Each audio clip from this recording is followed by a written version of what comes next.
Hi mga kapatid. Thank you po for watching our live. So antayin lang po natin kahit makalima tayo para maintindihan nila itong mga topics natin ngayon. Kapatid na yon from Boracay, from Rizal, Quezon. Antay lang po. Kahit mga lima lang po mga kapatid.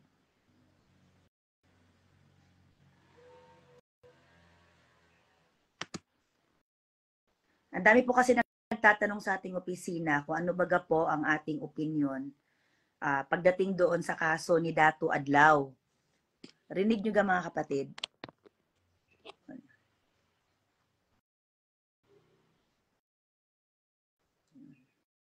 Saglit lang po, antay lang po natin.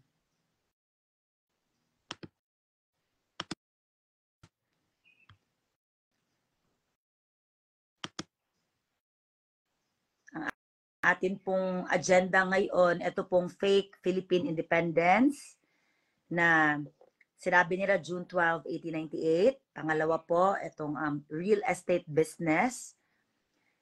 Tapos, Treaty of Paris. Tapos, end of the Treaty of Paris. And then, Regalian Doctrine versus Native Title. Ito po yung pinaka-importante. Ancestral Domains and Ancestral Lands. PD 410, yung binanggit po ni Dato Adlaw versus yung RA 8371. And then, ito po yung pinaka-importante mga kapatid, yung malaman natin ang history. Kasi nagkakagulo ngayon, itinago po kasi ng mga nasa taas ang tunay na history ng Maharlika. Kaya po ngayon, nagkagulo-gulo na. Umpisa na talaga ng kaguluhan. Dahil nagising na yung iba eh. So, kung mag-start na lang po tayo, sumabay po kayo, magtanong po kayo dyan, and then you may also add, mag-add po kayo ng inyong mga insights pagdating po dito sa ating topics. Okay po. To begin with, mga kapatid, hello mga kapatid ko from Visayas and Mindanao. Sa history po natin, di ba po, pre-colonial period, bago po tayo sinakop or nasakop ng mga Espanyol, maayos pong naninirahan dito sa Maharlika o FIR or tinatawag din ng Pilipinas ang ating mga ninuno. That was before 1521. Tama po?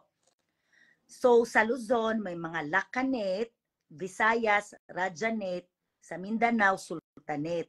Kaya po ngayon, nagugulat sila kung bakit daw may mga datu, may mga sultan, lakan, buhay pa daw po pala. Of course, buhay pa po sila.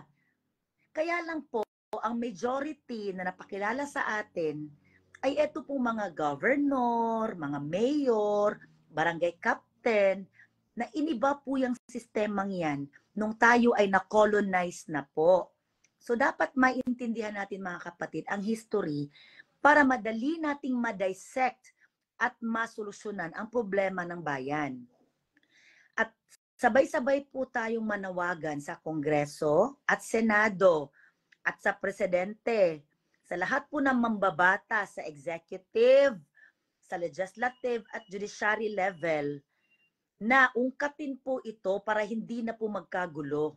Dahil nag-umpisa na po nagising na mga kapatid in Mindanao. Ngayon po, meron tayong madaming advisors from Mindanao State University, from University of the Philippines. Magandang umaga kapatid na Dato Mensahero. Yung ating po mga advisors, mga historian po sila. 80 years old, 90 years old, magagaling po sa history at hindi lang po silang magaling, meron po silang ebidensya laban po sa gobyernong to na nanloko ng mga tao. Una po, ang sinasabi po nilang June 12, 1898 na Independence Day daw nating mga Pilipino. Na proud Pilipino ka ba? Proud ka ba na tawagin kang Pilipino from King Philip na isang hari na balasubas from Espanyol? Then you are proud Filipino? Kasi po kami po dito sa UITP, hindi po kami naging proud na Pilipino. We are proud Maharlicans. We are free men, free people. Tao. Ngayon po, yung sinasabi nilang June 12, 1898, wala naman pong ibang nakakaalam nun, kundi ang grupo lang ni Emilio Aguinaldo. Dahil po, kalat-kalat po ang rehiyon dito sa Pilipinas. Hindi naman po alam ng taga Cebu, ng taga Mindanao, taga Sulu, at northern part ng Luzon, kung ano bagang pinagagawa dito sa mainland Luzon. Kaya po, very madamot po yung ating flag na 8 rays ng sun, yung sinag ng araw, na nagtutukoy lang po sila dito sa 8 probinsya ng Pilipinas: Batangas, Bulacan, Nueva Ecija, Cavite, Laguna, Manila, Pampanga, Laguna. 8 lang po. Pero hindi po alam ng karamihan sa atin na hindi lang naman po 8 ang nakipaglaban sa mga Espanyol, sa mga dayuhan, sa mga Amerikano. Sobrang dami po. At ito po yung sinasabi nilang independence, kaya po nakakagalit ang panloloko nila sa atin na hindi po naman talaga tayo naging malaya noong June 12. Kasi po, tingnan nyo 1898, noong December 10, 1898, ibinenta po ng Espanya, ng mga Spaniards, ang Pilipinas sa mga Amerikano. Alam po natin yon sa Treaty of Paris. Ngayon po, itong Treaty of Paris, sinasabi nila, ano ba to? Ang Amerika nagbayad ng $20 million sa Spaniards dahil binili ang ating bansa. Ang tanong po natin dito, alam po kaya ng karamihan to na ang ating bansa ipinagbili ng mga dayuhan sa dayuhan din? At pumapayag po kaya ang ating mga ninuno na ipagbili ang lupa nila? Nakuha niyo po ba ang punto dito sa Treaty of Paris na to? Tapos, sila na yung may control sa buong bansa, sabi nila. Ngayon po, si Emilio Aguinaldo, sobrang nagalit po siya sa ganitong sistema ng mga Espanyol. Kasi akala ka ng mga tao, malaya tayo. Hindi tayo malaya. Hindi ka po yung KKK, Andres Bonifacio, kung ano-anong himagsikan ang ginawa nila. Hanggang sa nagdeklara si Emilio Aguinaldo ng kalayaan, araw ng kalayaan, June 12, ipeke pala. Kasi hindi tayo naging malaya dahil nandito na naman ang mga Amerikano. Kaya si President Duterte galit na galit sa mga Amerikano. And this is the second topic kung bakit siya galit na galit. Dahil, di ba may sabuatan po yung mga yan? Binenta ang ating bansa, $20 million. Binili ko noon ng mga Amerikano. By the virtue of the Treaty of Paris, na hindi naman po alam ng karamihan ng ating mga ninuno ang pinagagawa nilang bentahan. Dahil nga po, watak-watak, magkahiwa-hiwalay po ang rehiyon at wala namang TV dati, wala namang news. Kung may balita dati, ang tagal pong umahabot sa ibang rehiyon. Yes po, hindi nila alam at ayaw din ipaalam. Ngayon po ang ating Treaty of Paris sa pag-uusapan. 100 years, ha? Mamaya darating tayo doon sa punto para malaman natin kung bakit tama ang pinaglalaban ni Datu Adlaw at ng iba pa mga tribal leaders, mga kapatid. So yun. So yung Treaty of Paris, sabi nila, yun daw ang umpisa na tapos na daw ang rehimeng Espanyol sa Pilipinas. But hindi alam na ng karamihan na okay, start na to ng sobrang paghihirap ng mga tao dahil pumasok ang mga Amerikano. Kita nyo? Napakagaling nila. But, nung pumasok ang mga Amerikano, as early as 1898 nandito ang mga Amerikano, ibinenta na ang ating bansa na walang kaalam-alam ang mga tao. Ngayon, mga kapatid, ang mga Amerikano nag-umpisa nitong real estate taxation. Kung naalala nyo po sa ating history, galit na galit yung mga katipunero nung tayo ay umpisang binuwisan. Naalala nyo po yung sedula na dapat daw lahat daw ng ating income, ang ating mga ninuno, magbabayad daw. Nagkasedula, kay sabay-sabay na pinunit. Alam nyo yung sapak, biyak na bato, na sobrang galit yung ating mga katipunero. So, nung inumpisahan na ng mga Amerikano itong real estate tax, hanggang ngayon buhay na buhay pa ang negosyong to. Kaya dapat maintindihan ninyo, nating lahat, na ang buong Maharlika ay ancestral domain po. Meron po tayong karapatan na ipaglaban to bilang ito ay ating minanang lupa sa ating mga ninuno. Hindi po maintindihan ng iba kasi sabi nila, ano ba yung mga tribo, kagulo, parang panahon pa ng mga bato, panahon pa ng mga kopong-kopong, panahon pa ni Mampor. Yes po. Pero po, kahit paanong sabihin ninyo, ito pong buong Maharlika, buong Pilipinas, ancestral domain po to ng ating mga ninuno, mga kapatid. At paano natin to ipaglalaban sa Senado hanggang sa UN? At kaya natin kasi kumpleto tayo ng dokumento. Gisingin lang natin ang lahat ng tao na mga kapatid, wag na kayo magpaloko ng inyong mga kalupaan ay may mga buwis. Kasi unang-una, pagdating natin dito, nung tayo ipinanganak, wala naman talagang may-ari ng lupa. Nagkataon lang po na sila ang nasa pwesto, sila ang may kaperahan, kaya sila po ang nagpauso ng titulo. Dahil sabi nila, para daw hindi magkawatak-watak, hindi na daw mag-aagawan. But it's not the point. Ang punto dito, nung sinaunang panahon, nung may mga lakan sa Luzon, may mga raja sa Visayas, may sultan sa Mindanao, hindi po sila nagkaaway-away kasi may sari-sariling kustumbre, customary law, nagkakarespetuhan po sila. Nakuha nyo po, nagkagulo-gulo tayo nung pinasok tayo ng mga Espanyol at eto po yung ating reresolbahin sa taas. Dahil po, hindi po sila titigil ang gobyernong to hanggat hindi lahat ng tao makukuha nila sa pagbabayad ng buwis. The real property tax is a scam. Scam po yan. Negosyo po yan ng mga Amerikano. Ngayon po, ang sabi ng isa sa ating advisor na ito daw pinaglalaban natin mga katutubo ay wala daw pong kwenta dahil may Regalian Doctrine. Ano ba tong Regalian Doctrine? Basahin natin mga kapatid ha. Nag-umpisa to sa panahon ng mga Espanyol noong 1901.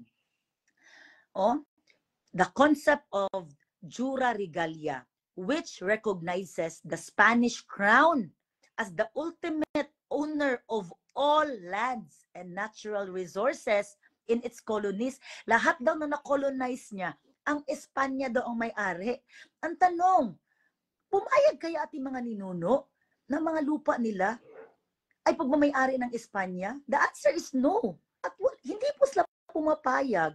At the same time, mga kapatid, hindi nila alam. Kasi nga po, ang lalayo ng mga rehiyon. Hindi to katulad sa ibang lugar na Thailand, isang ganyan lang. Myanmar, isang mainland. Ang Pilipinas po kasi, more than 7,000 islands. Hindi mo mapaparating ang balita, kaya wala po silang alam.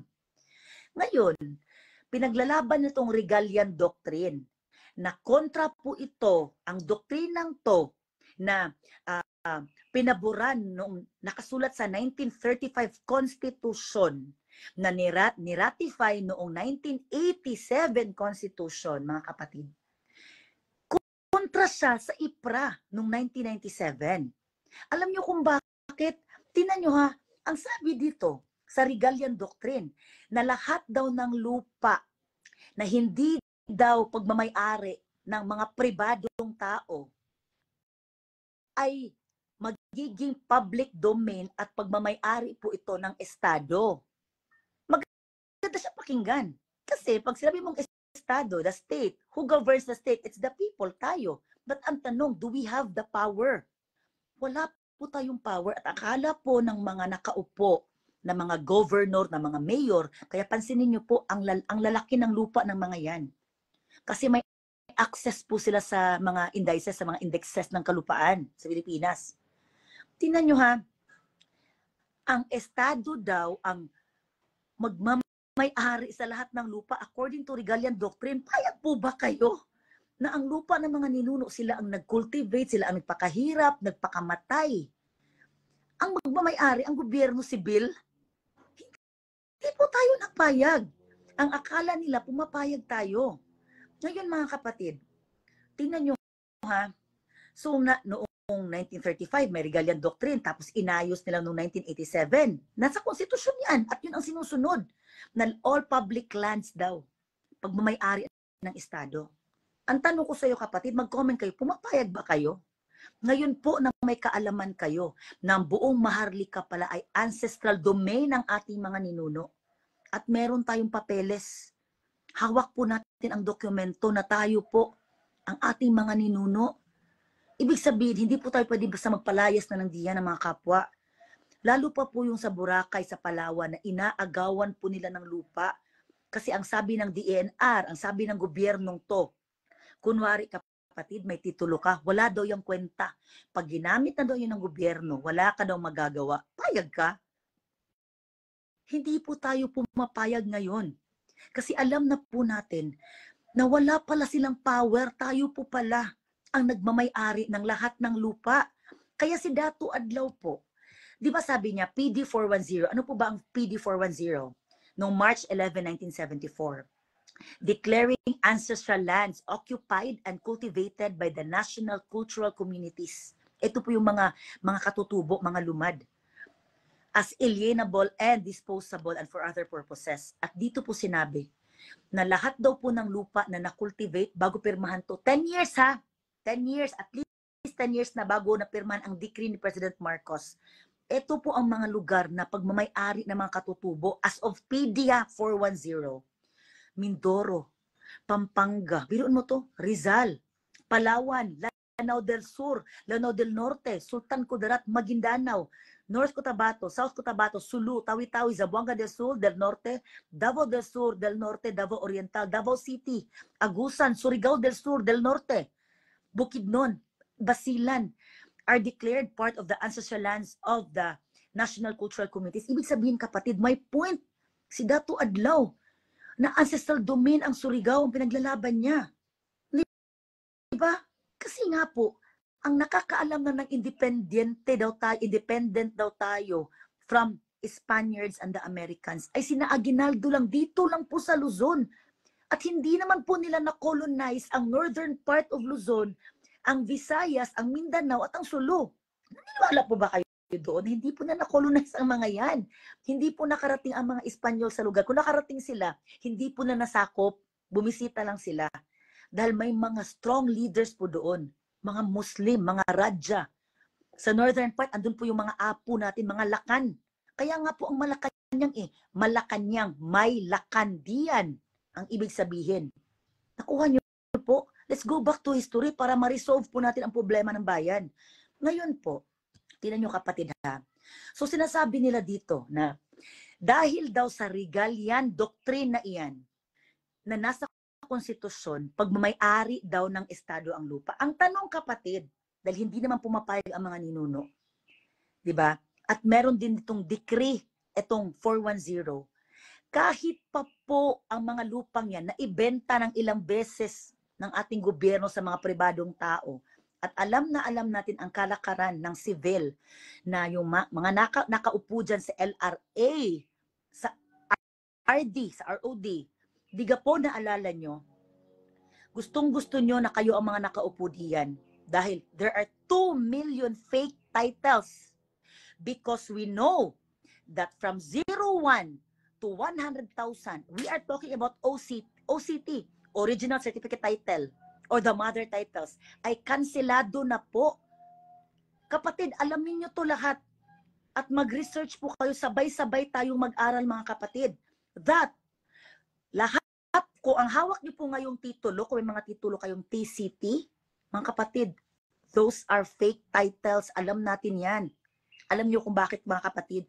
Because there's a decision with compromise agreement in 1972 by Judge Felipe Agana. There's a court order mga kapatid na peke po lahat from 01 to 100,000 na OCT, mother title. Therefore, ang TCT ay anak ng OCT.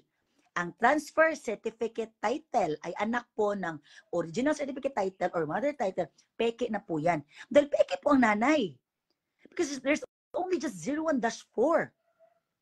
Kaya mga kapatid, dahil alam na natin na gustong-gusto nila na sabihin na, ay, peke yung mga dato na yan, mga scam yan, mga bogus. Sino po ba ang bogus, mga kapatid? Ang bogus po ang sibil na gobyernong to na pumasok dito sa bansa natin na hindi naman alam ng karamihang tao, ng ating mga ninuno, ang kalakaran nila. Dahil po, ang sinasabing June 12, 1898 ay hindi naman po tayo malaya. Dahil nagalit po si Emilio Aguinaldo, kaya nagdeklara na naman siya ng another Independence Day noong 1899. Hanggang sa meron ng Philippine-American War, nagkagulo-gulo hanggang sa dumating ang mga Hapon. Diga po, nalala niyo po, World War II. Ngayon po, nung dumating ang mga Hapon dito, so kailan po ba talaga ang ating kalayaan na idineklara ni President Truman? That's on July 4, 1946. Yun po ang tunay na kalayaan ng Pilipinas dahil wala na po dito ang mga Amerikano noon. At dahil dito, wala pa palang 100 years. Tingnan niyo mga kapatid, wala pang 100 years. So ito ay nating solusyon. Kung paano natin to dadalhin sa Senado at Kongreso. At sumagot po kayo mga senador, kayo mga congressman, etong pag-aralan nyo. Kasi niloloko nyo kaming lahat. Ha? Tingnan nyo, naniningil kayo ng buwis sa aming kalupaan at pag hindi nakapagbayad, kukuhanin nyo aming lupa. Ang laki-laki ng penalty. May nalalaman pa kayo diyang estate tax, inheritance tax, capital gains tax. Di ba nakakagalit? Lahat na ng tax, inangkin nyo na lahat. Pero hindi alam ng mga tao, dapat wala kaming buwis kasi dito po kami pinanganak. Meron po kaming dalawang karapatan sa dugo at sa lupa. And that is guaranteed by the state sa estado. Ngayon mga kapatid, gumawa sila ng Treaty of Paris, di ba? 1898. Ang galing ng mga to. Yung ibinenta ng Espanyol sa Amerika.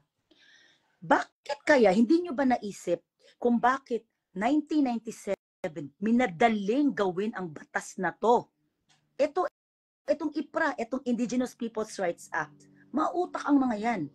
Kasi expired na ang Treaty of Paris noong 1998. May expired siya. Anong ibig sabihin po pag ma-expired na ang Treaty of Paris? Hindi na po tayo hawak ng Amerika. At yung Fake Republic of the Philippines na isang korporasyon, payag ka ba kapatid na hawak ka ng Amerika? Kaya nga pinapalaya si Duterte, lumayas kayo dito. Hindi nyo kami hawak. Tingnan nyo ha, mag-research po tayo, sabay-sabay tayong mag-aral. sec.gov. Meron po silang bagong update. Ngayong January, basahin niyo po kung ano nandidiyan. At basahin niyo po kung sino po ang nag-control sa Pilipinas at ng ibang bansa. There are 50 countries controlled by the Americans under the SEC, US SEC.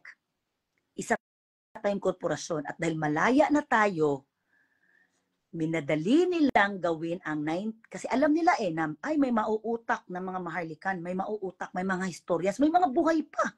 Kasi kailan lang naman to di ba? Ang kalayaan din, 1974. So may mga buhay pa ngayon. I mean, 1946.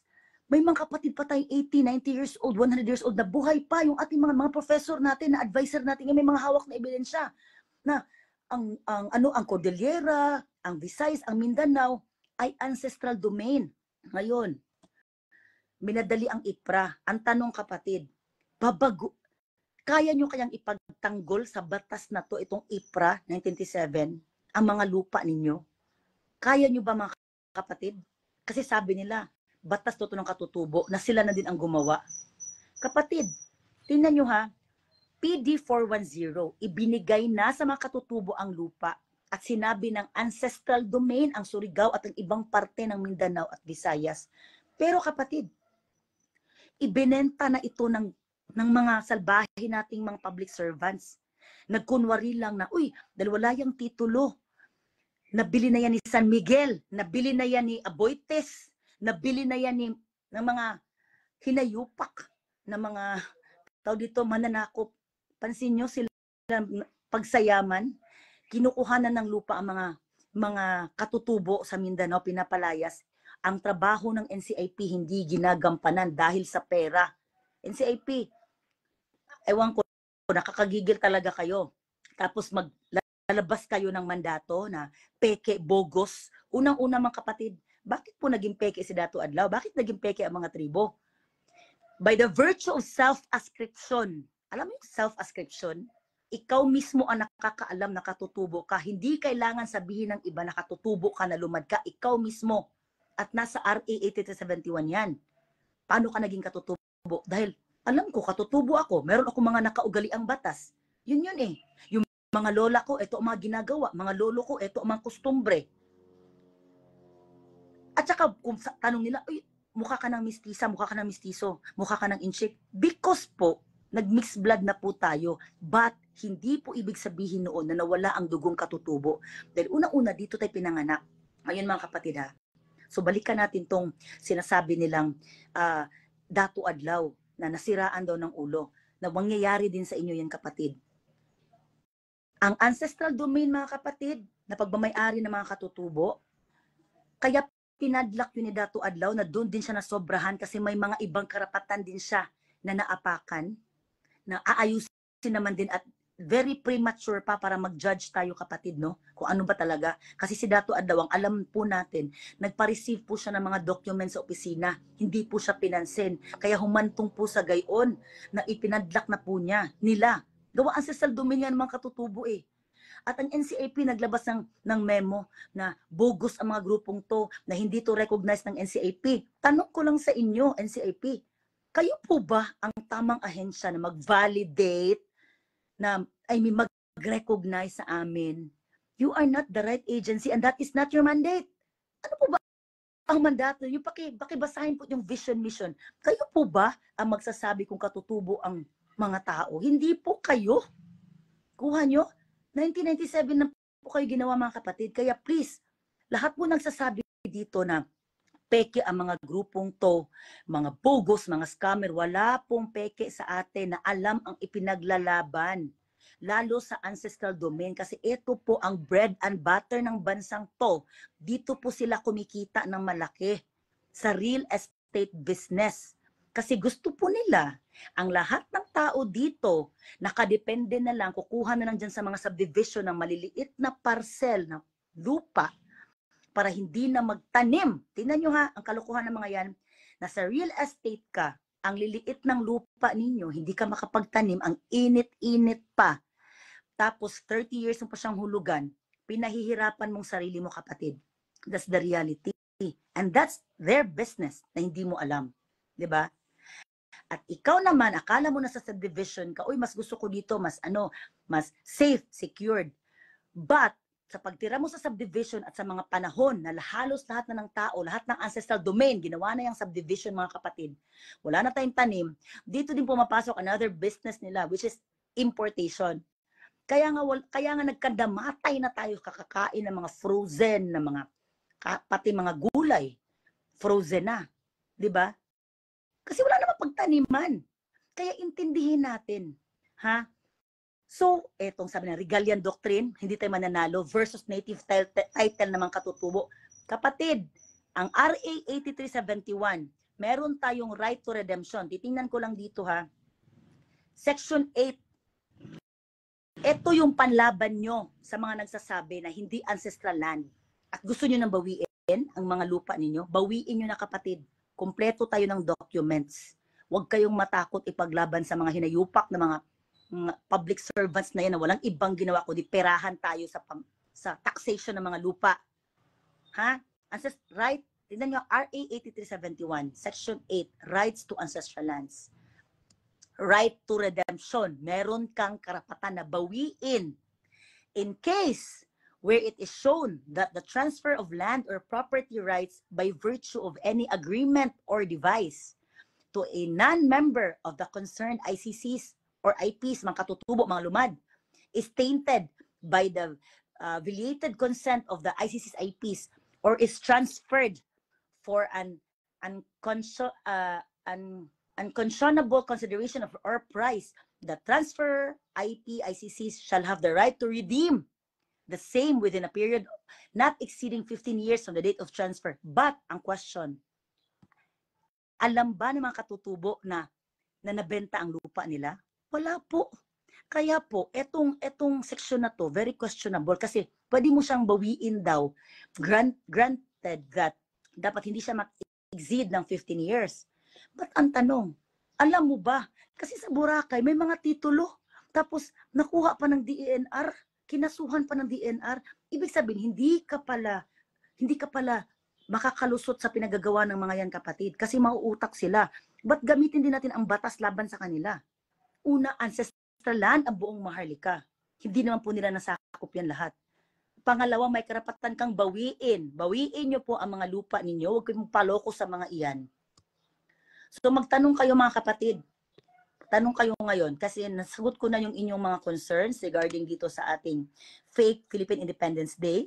Hindi po June 12 kasi si Emilio Aguinaldo lang nakakaalam na June 12 ang ating Independence Day. Ang tunay na Independence Day, July 4, 1946.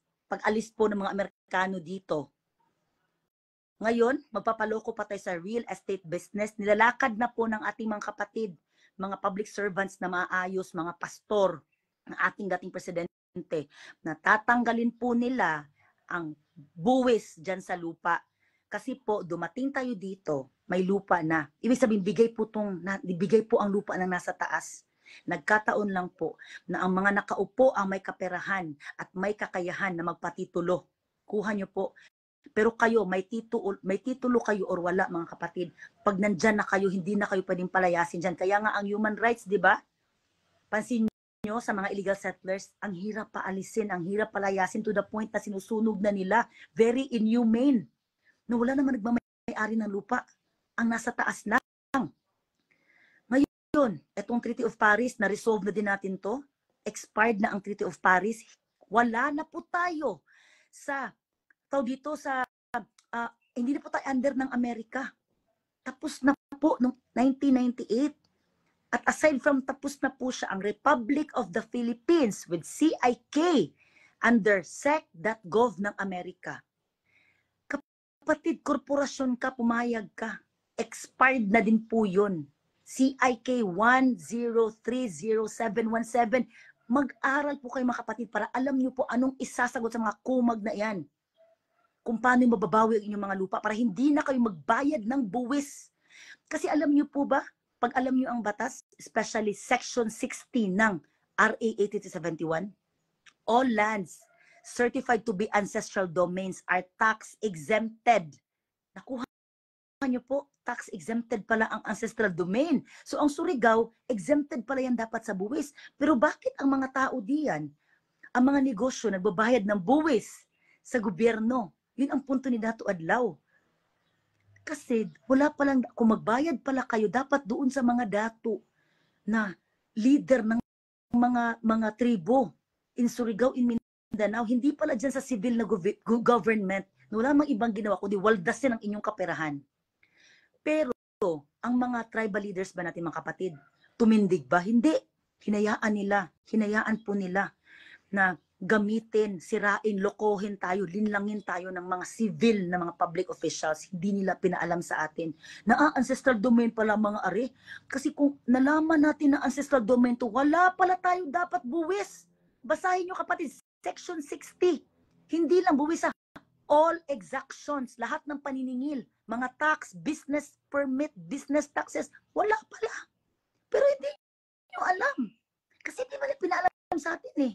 Ganon sila, ganon nila, mindset tayo na ang mga tribo daw kapatid, na loko na daw, nabuang na daw, tayo daw ay nasa panahon pa ng mga bato, panahon ng mga dinosaur. No!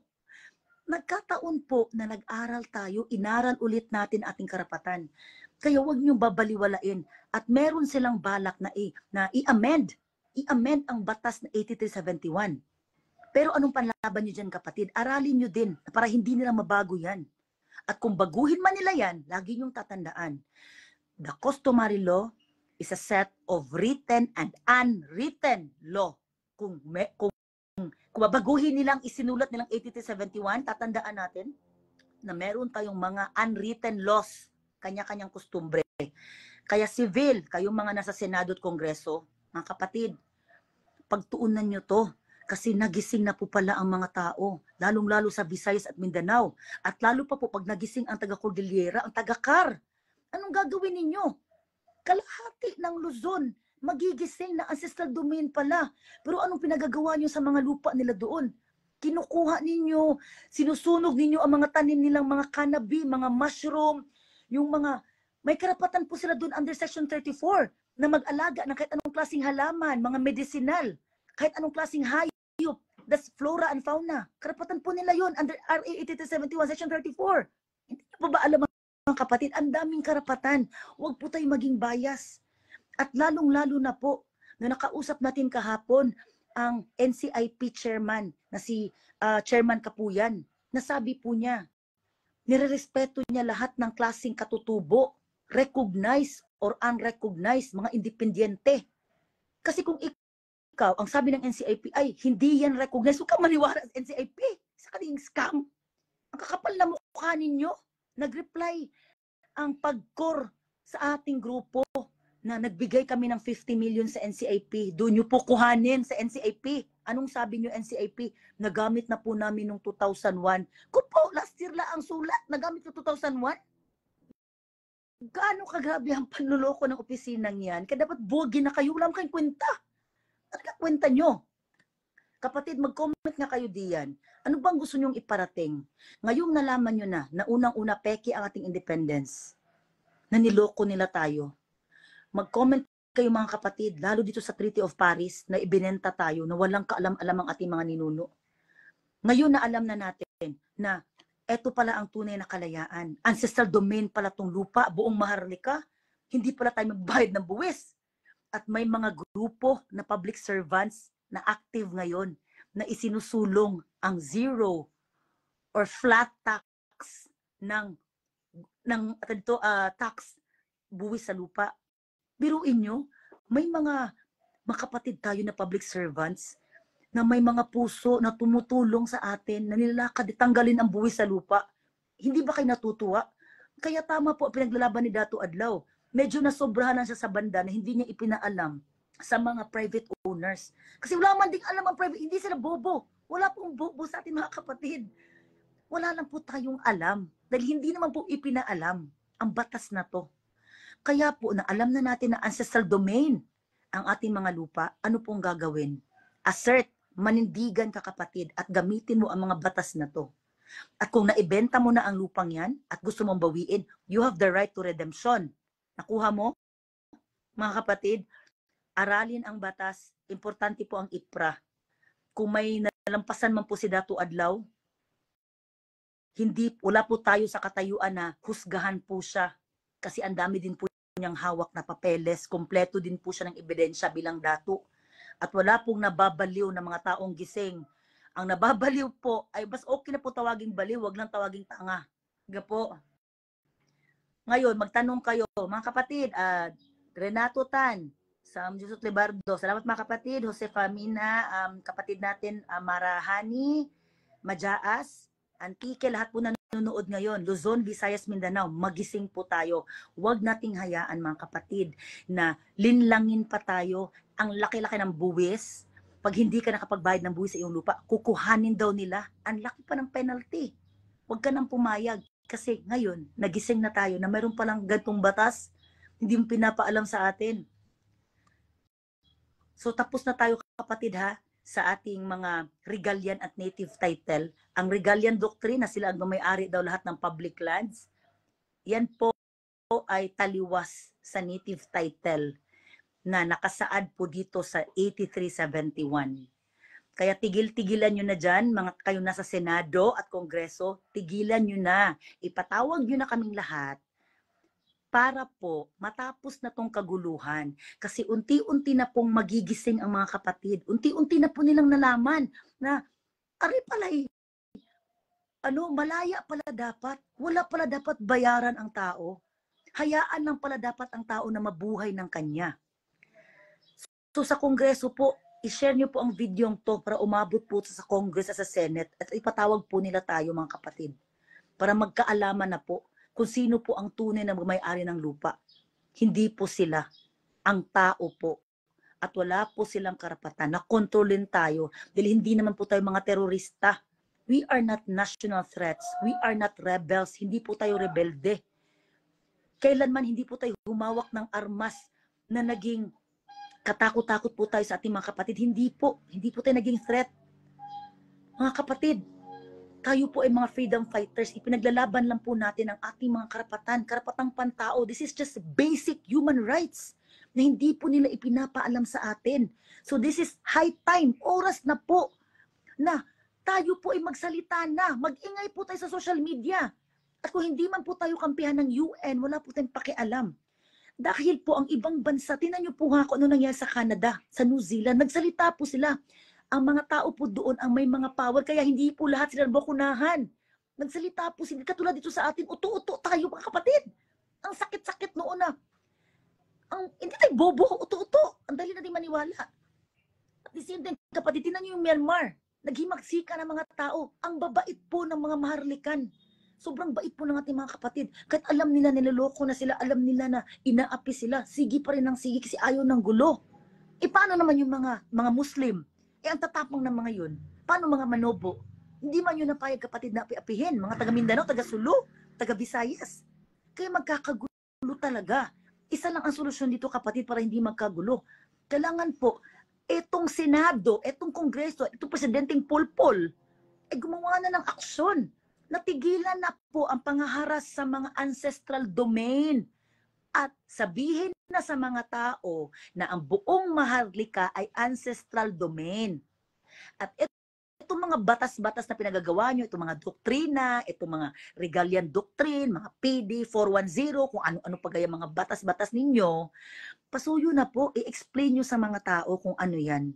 Dahil hindi po naintindihan ng iba. Marami po sa atin dito ang wala pong, kulang po ang kaalaman. Dahil hindi nyo ina-explain, hindi nyo sinasabi. So yes po, Maharani Majaas po ng Tumandok Hebreo Tribe. Nanonood po sila, mga taga-Antique. Live po tayo nationwide. Mga kapatid, yun lang po ang aking mensahe ha. Ito pong mga agenda natin, i-post nyo po to hanggang sa makarating sa Senado at Kongreso, hanggang ipatawag nila tayo. Hindi man tayo natatakot sa kanila. Unang-una po, sila po ang mga public servants. Humihingi po sa ng boto sa ating kada eleksyon. Wala pong mawawala sa ating mga kapatid. Kahit mamatay tayo, ipaglalaban po natin ang ating kalayaan. At kalayaan po ng ating mga anak, mga apo. In the future, pag hindi natin to ginawa mga kapatid, sino ang gagawa nito? Sino ang magpapaalam na ang buong Maharlika pala, ang buong Pilipinas pala, ay malaya, ay dapat walang buwis? Sino po ang magtuturo niyan? Kung hindi natin umpisahan ngayon, this is the right time, mga kapatid.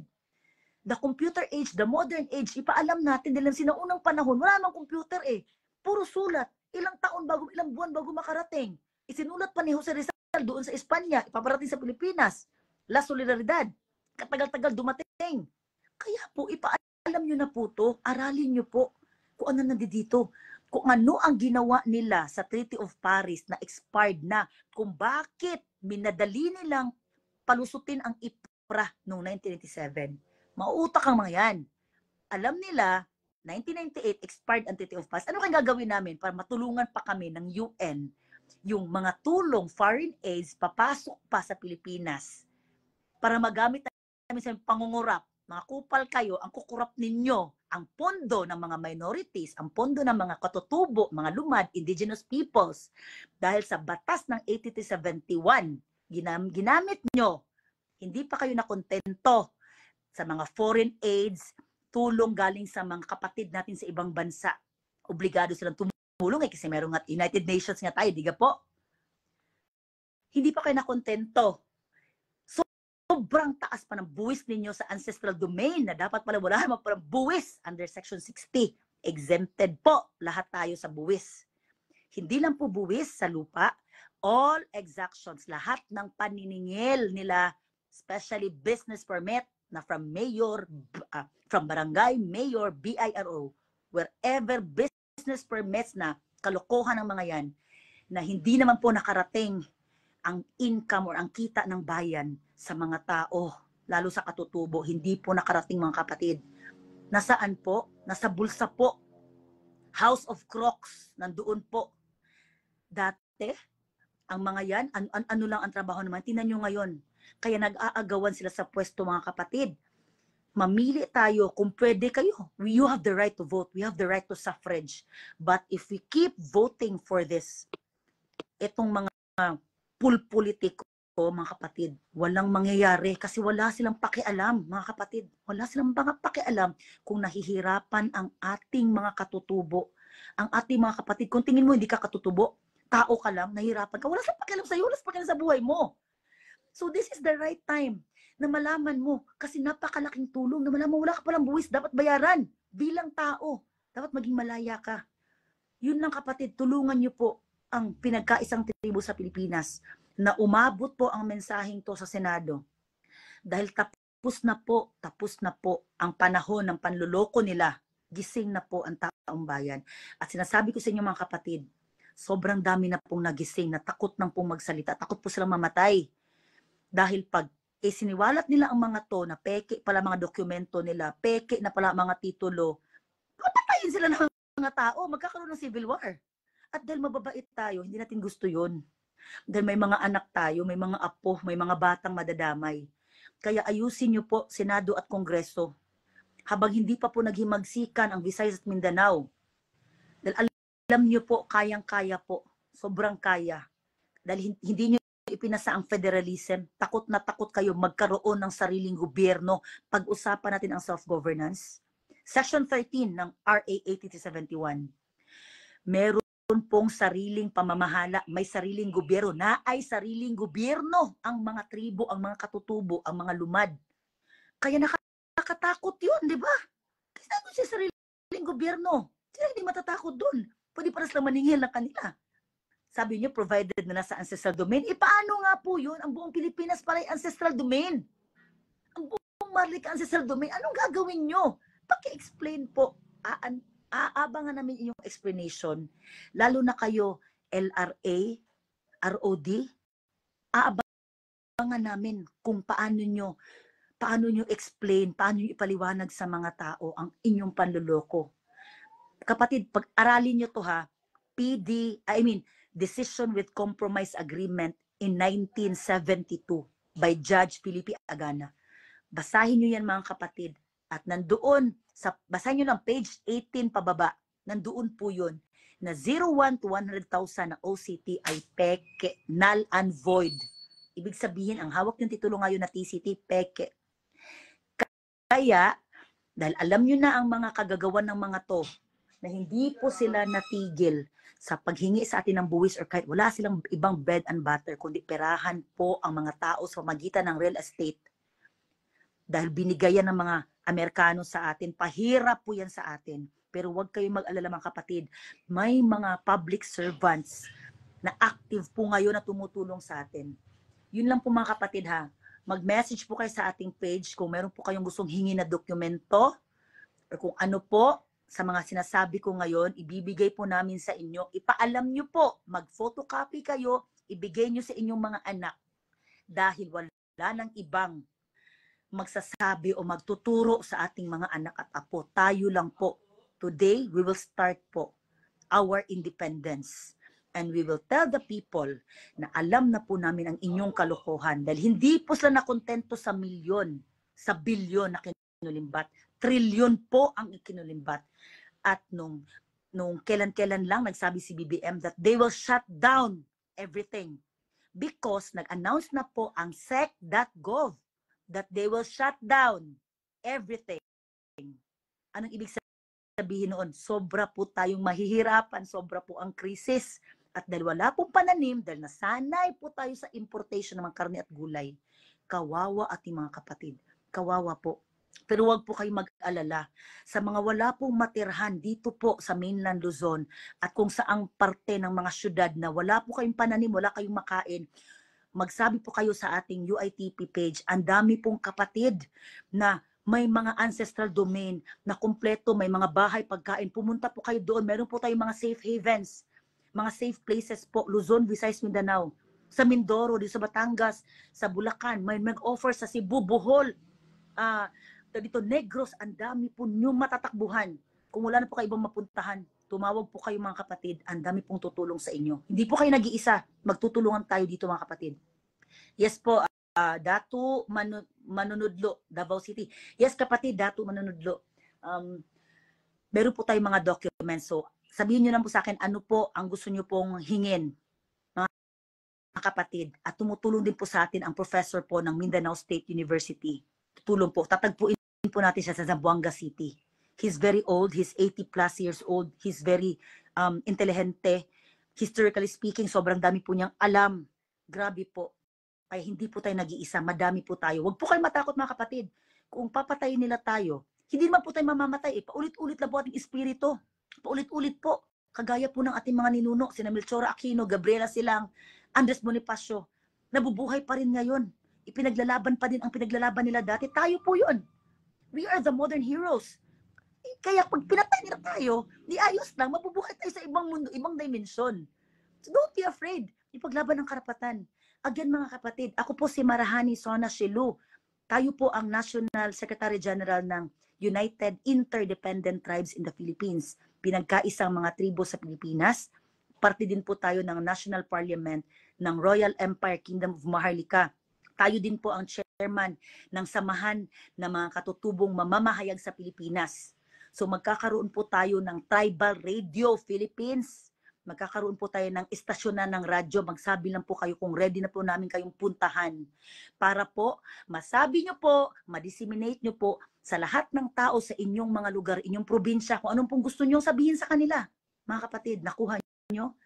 Kung ready na po kayo maging radio announcer, radio broadcaster, pupuntahan po namin kayo, isusurvey namin inyong lugar para maging parte po kayo ng samahan na mga katutubong mamamahayag sa Pilipinas. Ipaalam po natin. Let's continue the fight mga kapatid. Ipaabot natin ito sa Senado. Titingnan natin kung anong isasagot nila sa kanilang mga panloloko sa atin at paano nila ginamit ang pondo ng mga katutubo, ang pondo nating lahat. Lahat po tayo na ipinanganak sa bansang to ay katutubo. Lagi niyo pong tatandaan. Wala po ditong dayo. Kung meron man po, yun po yung mga foreigner na pupunta sa ating bayan. Uulitin ko po, lahat tayo ay katutubo. Lahat tayo ay lumad sa bansang to. Yun lang po mga kapatid. Mag-message po kayo ha. Mapagpalang araw mga kapatid.